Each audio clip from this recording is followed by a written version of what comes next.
everybody listening today, there is a white paper available that Myron and I put together, which has the option framework detailed, and then underneath that, some more explanation about how that applies to the high-performance computing platform.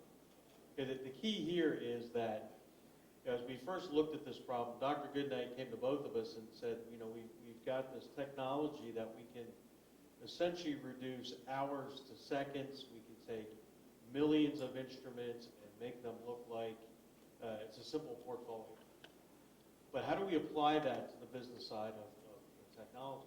And I think through the work over the 5 months, again, it's the ability to look at options simultaneously, drive out near real-time factors, and do that within an open construct, so that as you start to look at changes in markets, changes in liquidity, changes in cost of capital, changes in the way you want to evaluate your portfolios, you can do that into the Black-Scholes model.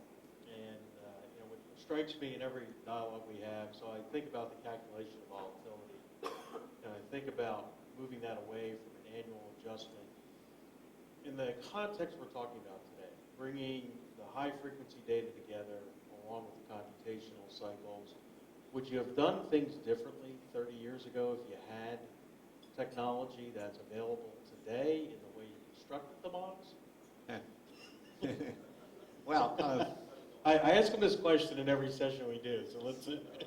Obviously, the way I think about why give up a winner, you pick the horse that won the race, don't say whether you changed the way you'd pick the horse. But actually, obviously, I think at the time to achieve an analytical solution, we made assumptions about the underlying process, the value of the underlying asset on which you have the option.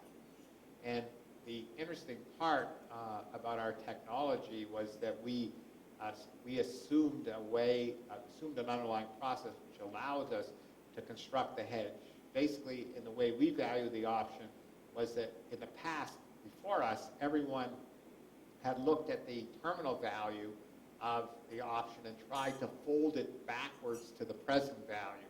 We found a way to fold it forwards. Instead of folding it backwards, every instant of time or every period, we set up a hedge portfolio, and that's the key. We had a hedge portfolio that allowed us to roll it forward and then be able to integrate or add up all the rolling that we had done.